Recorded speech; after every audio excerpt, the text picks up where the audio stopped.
Eu quero cumprimentar a igreja com a paz do Senhor. Vamos trazer aqui uma breve palavra para a reflexão da igreja.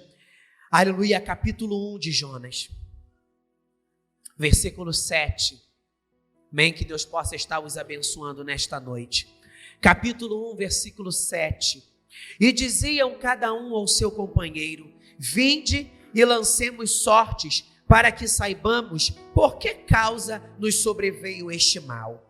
E lançaram sortes, e a sorte caiu sobre Jonas.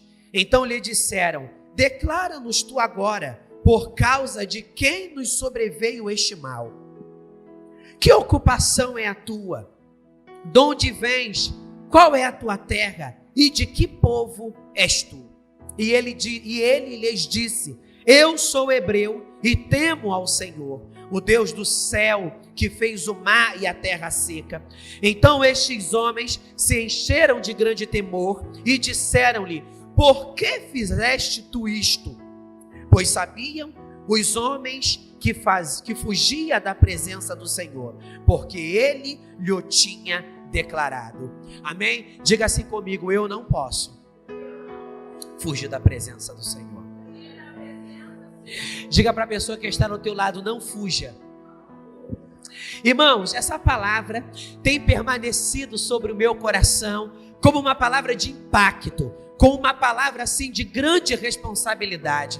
Até porque o livro do profeta Jonas, louvado seja Deus, é um livro, aleluia, que tem por tema a misericórdia de Deus, a santidade do Senhor e o interesse de Deus de dar novas oportunidades para aqueles que estão numa vida errada, mas que a partir do momento em que os tais abrirem os seus corações, Deus estará disposto a dar para eles uma nova oportunidade e obrar na vida deles uma grande obra. Aleluia. Como eu estava falando um dia desses aqui na igreja, muitos chamam Jonas como o profeta fujão, o profeta covarde, o profeta omisso, aquele que não quis dar ênfase à vontade do Senhor, aleluia, e quis dar valor aos caprichos do seu coração. Eu não vejo Jonas como um profeta fujão, eu vejo Jonas como um profeta do desafio. Aí você vai perguntar para mim: mas espera aí, pastor, como é que você consegue ver Jonas, o profeta do desafio,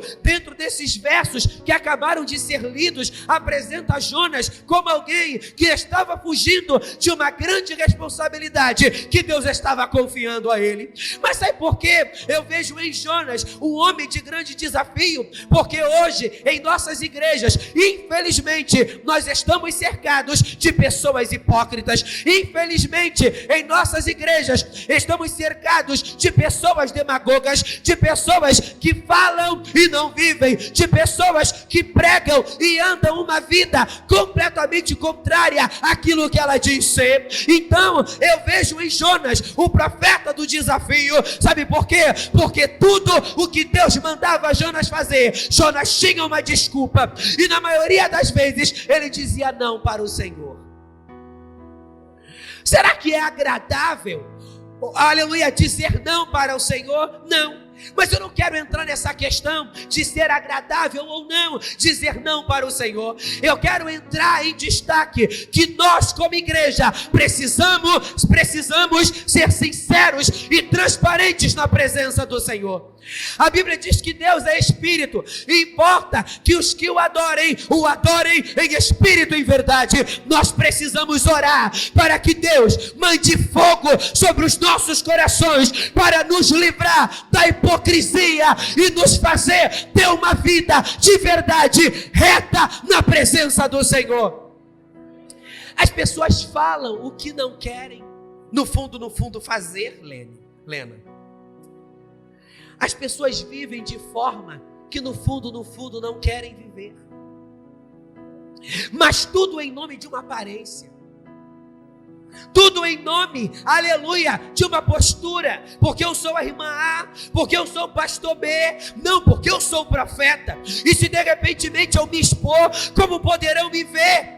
Mas Jonas, ele foi um homem de desafio, e desafiar é isto, romper barreiras, desafiar é isso, sair da monotonia e entrar em uma nova dimensão diante da presença do Senhor. Mas Jonas, ele tinha um motivo. uma razão de ser o que era. Ele tinha uma razão pela qual ele não se sentia nem um pouco interessado para pregar a palavra para os ninivitas. A Bíblia diz que nos tempos do rei Senaqueribe, ele instituiu Nínive como capital do exército do reinado da Síria. E a história bíblica conta que o povo de Israel tinha 1001 motivos para odiar o povo da Síria. Eu creio que você conhece essa história. A Bíblia diz que o povo da Síria, antes de se constituir nação, eles invadem Israel, destrói a vida daquele povo e leva quase todos os hebreus para um grande cativeiro. E qual era o objetivo daquele cativeiro? Escravizar o povo hebreu, que era o povo de Israel, e os povos mais fracos, para trabalhar para eles, para que por meio daquela mão escrava, eles, os assírios, pudessem colonizar a sua terra e se instituir como uma grande nação. E muitos pensam que o maior problema do povo de Israel foi simplesmente ter sido levado de forma obrigada e violenta para uma terra em que eles não conheciam. Mas a Bíblia deixa bem clara que naquele tempo de cativeiro, muitas perdas se deu, muitas dificuldades eles passaram, muitas privações eles passaram. Então, os hebreus tinham um ódio mortal dos assírios. E nós sabemos que o ofício de um profeta não é viver segundo a sua própria vontade. O ofício de um profeta não é fazer aquilo que é conveniente. A função de um profeta não é simplesmente falar quando ele acha que deve falar. A função de um profeta é estar em sintonia, como um sentinela na presença do Senhor, entendendo que Ele é servo e que Deus é o Senhor, e que seja qual for a mensagem que Deus colocar nos seus lábios, como profeta, você precisa abrir a sua boca e falar.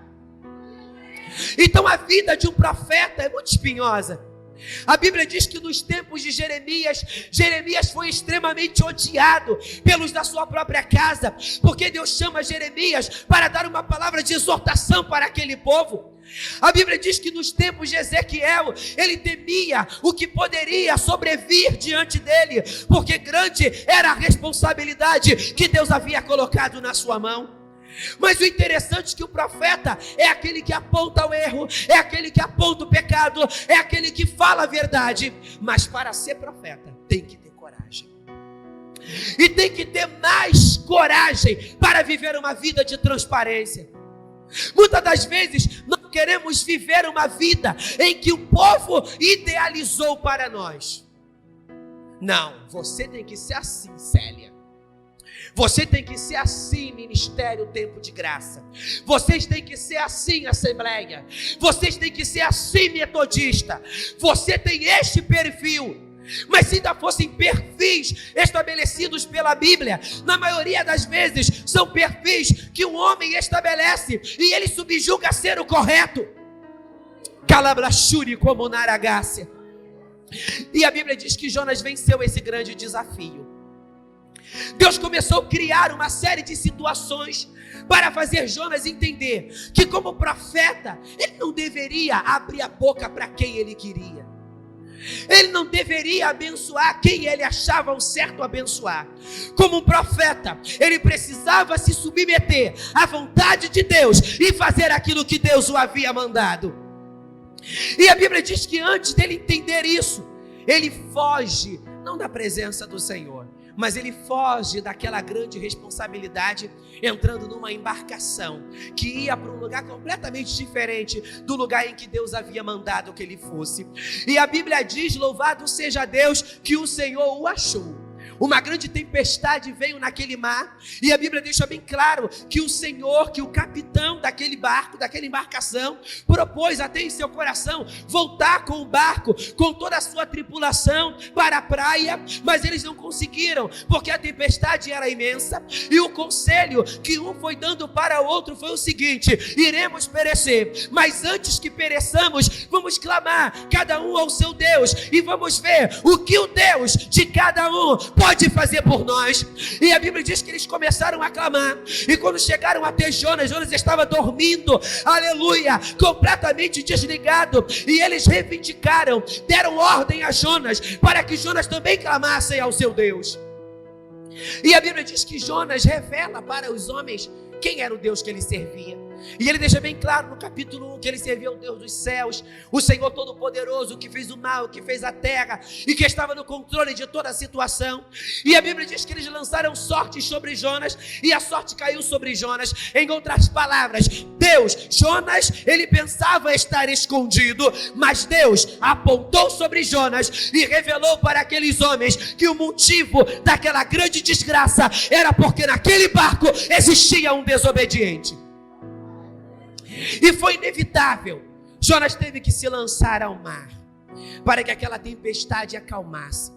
E a Bíblia diz no capítulo 2, quando Jonas ele é lançado ao mar, a Bíblia diz que ele faz um clamor a Deus, mas ele não clama a Deus como todos nós esperávamos. Não, agora ele vai clamar a Deus e se arrepender de não ter feito o que Deus havia mandado. Pelo contrário, no capítulo 2, Jonas faz uma oração de extravasamento. Ele expressa para Deus todas as suas emoções, e ele declara para Deus que o estar dentro do ventre daquele peixe, cerca de aproximadamente 3 dias, ele comparava aquela situação como se ele estivesse dentro do próprio inferno, e ele pensava que iria morrer, e ele começa a clamar a Deus, uma oração de agonia, porque ele pensava que iria perecer naquela situação. Mas se arrepender? Voltar atrás? Não. E a Bíblia diz, louvado seja Deus, que passados esses 3 dias, Deus permite que o peixe, aleluia, o leve para a praia, e a Bíblia diz que o peixe vomita Jonas na praia. E a Bíblia diz que no capítulo 3, pela segunda vez, a palavra do Senhor é revelada a Jonas. Assim diz o Senhor, pela segunda vez a Jonas: vai a Nínive e prega a minha palavra. Vai a Nínive e prega a minha palavra. É como se Deus estivesse encurralado Jonas. Você pode ter fugido até agora, mas hoje eu te enquadro, e tu não pode resistir à minha vontade. Tu precisa hoje se submeter para o que eu estou estabelecendo para a tua vida. Meu amado, eu quero crer que nesta noite Deus está trabalhando no teu coração, porque existe uma ordenança de Deus para a tua vida, existe um chamado de Deus para a tua vida, existe um envolvimento de Deus para com a tua vida. E por mais que pensas tu está sendo muito esperto, Deus hoje te enquadra e Ele diz: operando eu, quem impedirá? Se lance na presença de Deus e reconheça que do Deus Todo-Poderoso você e eu não podemos fugir. Acate a vontade de Deus. Talvez Deus está mandando você pregar para aquela vizinha que você não gosta. Talvez Deus está mandando você pedir perdão ao pastor. Talvez Deus está mandando você calar a boca porque você falou demais contra este servo.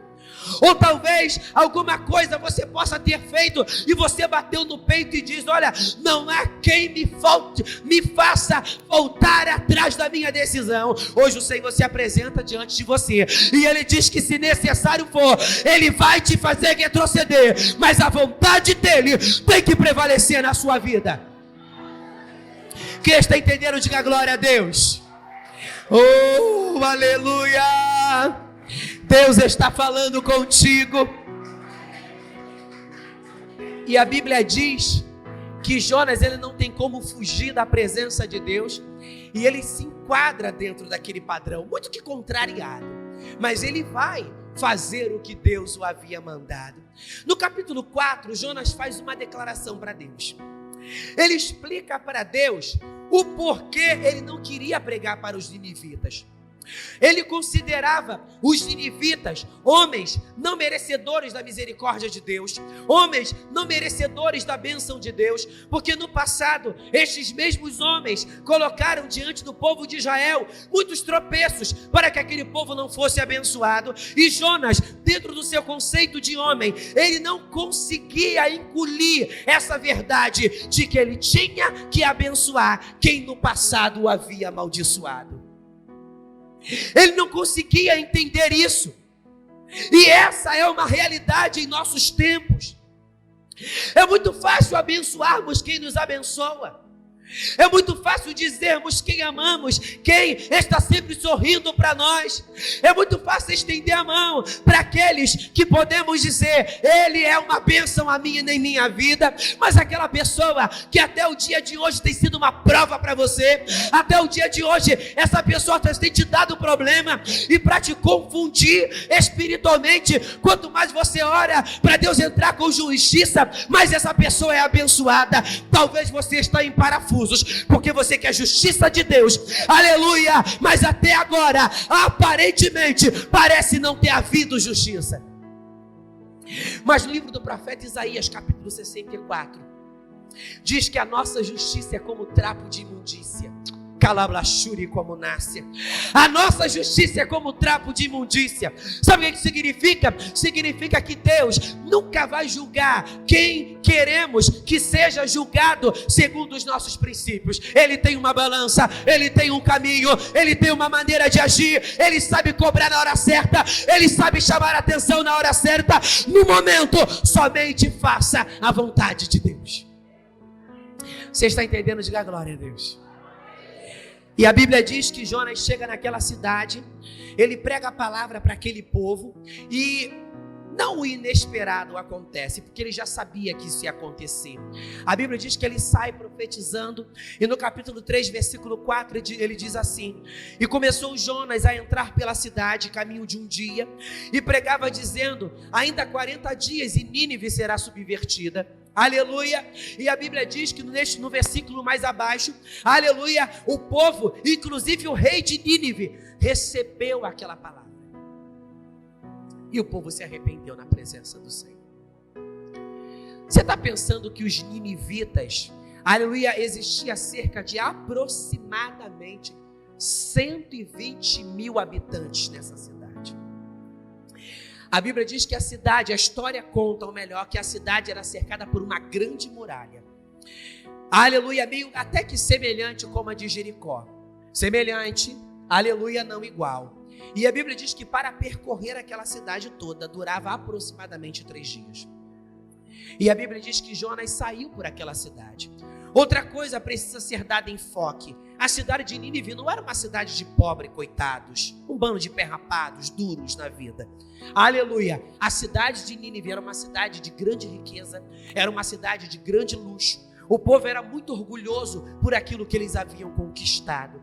Mas mesmo assim, diante da palavra de juízo de Deus, a Bíblia diz que aqueles gentios se prostraram diante de Deus. E do versículo 5 em diante, diz que todo aquele povo creu em Deus. E a Bíblia diz que inclusive o rei, ele rasgou as suas vestimentas reais, se prostrou diante das cinzas e começou a adorar ao Senhor. E uma coisa eu acho interessante, que esse rei de Nínive, ele fez que nem Josafá, ele estabeleceu um jejum por toda aquela cidade. Toda a criatura, inclusive os animais, deveriam atribuir a Deus a adoração por intermédio de um grande sacrifício. E a Bíblia diz que diante daquela grande manifestação, diante daquela grande glória, aquela realização de Deus que é o Senhor, dando oportunidade para aquele que crê no Senhor, a Bíblia diz que Jonas de longe observa aquela situação, meio que contrariado, porque ele não queria que aquele povo se salvasse. Eu estava falando um dia desses na igreja, A Bíblia diz que do coração do homem procedem maus pensamentos, furtos, prostituições, etc. Então nós sabemos, irmãos, que o homem, em sua natureza, ele é um grande pecador. Aleluia! Hoje em Cristo somos sujeitos a pecar, não pecadores e descontrolados, mas sujeitos a pecar. Quem diz que não peca, já está cometendo pecado. E eu vou entrar agora numa particularidade que talvez você não vai concordar, mas o Espírito vai te fazer entender que é uma tremenda de uma verdade. Irmãos, será que quando você recebe uma notícia ruim,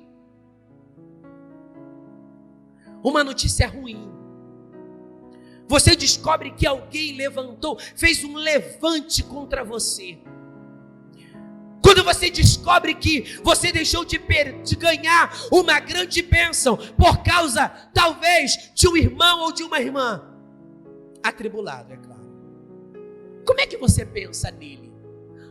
No primeiro impulso, como é que você pensa nesse cidadão? Ah, Jesus, muito obrigado por ele ter feito isso. Ai, Senhor, ele é uma bênção em minha vida, vou mandar um beijo para ele. Será que é assim? Não. O primeiro impulso é, para quem é brabo, eu vou pegar esse sem vergonha. O primeiro impulso para quem é braba, eu vou dar uma coça nela. É verdade. Para aquele que já teve arma no passado, eu vou comprar uma arma e vou dar um tiro na cara deste canalha. Que isso, pastor? É uma verdade. No primeiro impulso, a primeira coisa que pensamos em fazer é a justiça com as nossas próprias mãos. Até que o Espírito de Deus traz sobre nós o senso de realidade e entendemos que somos nova criatura e não podemos dar ênfase e nem vazão à natureza pecaminosa, porque nascemos de novo. Aí qual é a nossa oração? Jesus, me dá graça, porque eu preciso suportar mais essa. É assim ou não é? Ah, Senhor, me dá graça, porque eu preciso suportar mais essa. Senhor, me dá graça, porque eu preciso aguentar esta situação. Irmãos, Deus tem me colocado num grande estreito, e eu estou passando por uma situação que eu pensava nunca passar. Mas o Senhor é assim quando Ele quer amassar o barro. Oh, o Senhor é assim quando Ele quer amassar o barro. Ele te leva para Getsemane. Você já percebeu o processo, aleluia, de como se faz azeite? A azeitona, ela tem que ser prensada, esmagada. A Bíblia fala sobre o Getsemane. Oh, o monte onde se cultivava esse plantio. E a azeitona tinha que ser pega, esmiuçada, exprimida, esmagada, para que aquela azeitona venha dar o azeite. Talvez você, no meio dessa luta, tendo que ficar calado, calada, você pode estar dizendo: Senhor, eu estou sem azeite, porque eu não aguento mais. Pelo contrário, você está no Getsemane, então creia que está pingando de gota em gota azeite sobre o teu vaso, e quando você pensa que não aguenta mais, o Senhor entra com alguém novo para dizer para você: eu te chamei para sofrer por esta causa, passa pelo deserto, mas tu vai cantar o hino da vitória. Olabassuri como nábia. Hoje você não entende porque querem dar na tua cara. Hoje você não entende porque conspiram contra você. Hoje você não entende o porquê tanto te desejam mal. Hoje você não entende porque tanto você faz e você até agora não conseguiu chegar a lugar algum. Há um tempo de Deus para a tua vida, e há um tempo crescente para você. De degrau a degrau você vai chegar ao ápice espiritual, e Deus vai sentenciar a sua vitória. Haja o que houver, aconteça o que acontecer, você não pode perder a sua direção. Irmão, você já viu um acidente de carro? Aleluia, o carro vem com aquela velocidade, ele bateu, o que acontece? O motorista consegue segurar a direção do automóvel? Ele perde a direção. Irmão, uma mensagem revelada pelo teu Espírito, pelo Espírito de Deus, sendo revelada ao nosso Espírito. Talvez você levou uma pancada tão forte que você está até meio tonto. Talvez você levou uma pancada tão forte, olha que você, só a misericórdia de Deus para você não sair da direção. Mas em nome de Jesus Cristo, Deus, Ele vai te dar vitória. Muitas das vezes se faz necessário uma pancada. Sabe para quê? Para despertarmos diante do que Deus tem a fazer na nossa vida. E para nós finalizarmos, a Bíblia diz que Jonas ficou de longe, observando aquele povo se arrepender e se humilhar na presença do Senhor. E a Bíblia diz que ele constrói mais ou menos uma casinha ali, louvado seja Deus, com um telhadozinho de palha, e ele ficou observando de longe aquele povo receber a bênção. Talvez ele pensando: Senhor, só teu sangue. No fundo eu não queria isso, mas todavia seja feita a tua vontade. E a Bíblia diz que Deus permite que surja diante dele uma boboreira. Uma boboreira cresce de forma milagrosa diante de Jonas, e a Bíblia diz que aquela boboreira servia também para dar sombra para Jonas, e durante todo o dia Jonas ficou ali descansando, aleluia, embaixo, sob aquela boboreira. E a Bíblia diz que ao subir da alva, a Bíblia diz que Deus permitiu que aparecesse um verme, aleluia, e a Bíblia diz que aquele verme pica aquela boboreira, e a Bíblia diz que aquela boboreira seca. E olha o que Jonas diz para o Senhor. Então Jonas saiu da cidade e sentou-se ao oriente dela, e ali fez uma cabana, e sentou-se debaixo dela à sombra, até ver o que aconteceria à cidade. E fez o Senhor nascer uma boboreira, e ela subiu por cima de Jonas, para que fizesse sombra sobre a sua cabeça, a fim de o livrar do seu enfado. E Jonas se alegrou em extremo por causa da aboboreira. O versículo 8: e aconteceu que, aparecendo o sol, Deus mandou um vento calmoso oriental, e o sol feriu sem som, e o sol feriu a cabeça de Jonas, e ele desmaiou, e desejou com toda a sua alma morrer, dizendo: melhor me é morrer do que viver. Ou seja, a Bíblia diz que Deus permitiu que aquela boboreira morresse e secasse, e ele ficou com dó daquela boboreira. Pastor, essa lição não tem muita lógica. Tem. A Bíblia diz que depois que aquela boboreira morreu, aleluia, ao surgir do dia, a Bíblia diz que Deus permitiu que o sol intenso ferisse a cabeça de Jonas. De que maneira o sol pode ter ferido a cabeça de Jonas? Eu acredito que o sol intenso sobre a cabeça de Jonas pode ter dado nele uma grande dor de cabeça, e a Bíblia diz que diante daquele ocorrido, ele deseja a morte. Aí o Senhor entra com uma grande revelação para Jonas. Jonas, o que tu fez para que essa boboreira, aleluia, crescesse? Você adubou a terra? Você lançou a semente sobre a terra? Você regou a terra para que a boboreira surgisse?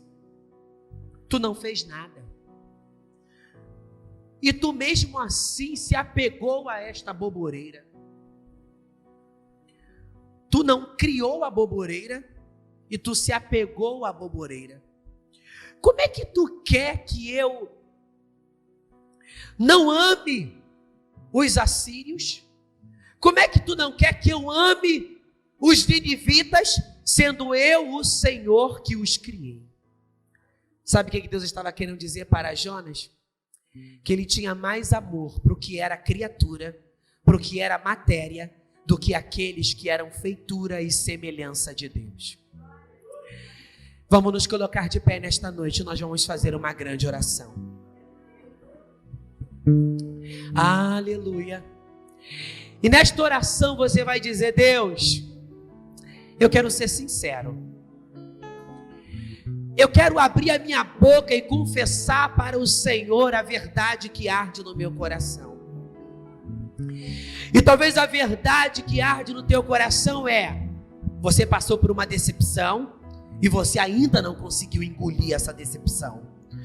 Te apunhalaram pelas costas, até agora você não conseguiu aceitar essa situação. Você perdeu o emprego, sei lá o que aconteceu, e você até agora vive em conflito, porque você não conseguiu aceitar esta situação. Eu quero que você saiba que existem coisas que são inevitáveis. Existem coisas que são necessárias que aconteçam em nossas vidas. Meu amado, eu não sei de que maneira Deus te pegou. Eu não sei se você veio pelo amor, voluntariamente para a igreja, para o caminho de Deus, ou se Deus permitiu que um grande dissabor, que uma grande dor perdurasse sobre a tua vida, e até então você se convenceu e veio para o Evangelho. Eu não sei quanto tempo Deus está batendo no teu coração dizendo: mulher, desperta. Eu não sei há quanto tempo Deus está dizendo: moço, desperta. Homem, desperta, que eu tenho uma obra na tua vida. Eu não sei quanto tempo Deus está batendo aí na tecla do teu coração, e até então você se manteve indiferente ao chamado de Deus. E hoje Deus te pegou pela mão, te colocou nesse estreito, e você pode estar dizendo: Senhor, está doendo. Alabashuri como Naragábia. A vontade de Deus muitas das vezes dói. A vontade de Deus muitas das vezes dói.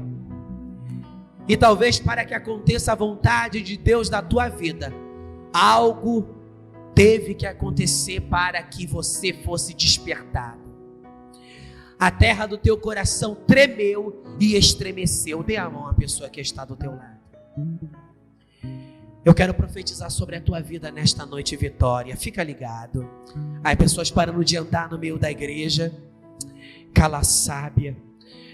Eu quero que você comece a orar nesta noite, porque Deus me mostra um grande anel no meio da igreja. E Deus me fala que este anel é como se fosse uma aliança, calaçábia. Não é bem aliança de um casamento, é aliança de um ministério. Alguma coisa pode ter se quebrado, alguma coisa se desfez na tua vida, você já não é como antes.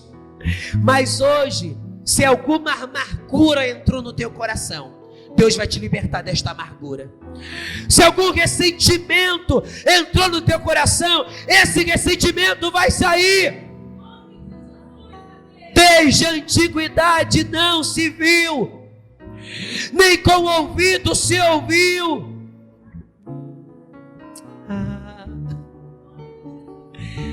Um Deus além de ti, que trabalha a favor daquele que nele espera. Quem disse que Deus não vai advogar a tua causa? Quem disse que Deus não vai te exaltar neste negócio? Meu amado, você não precisa levantar a mão e começar a amaldiçoar o teu próximo. Primeiro, que isto é antibíblico.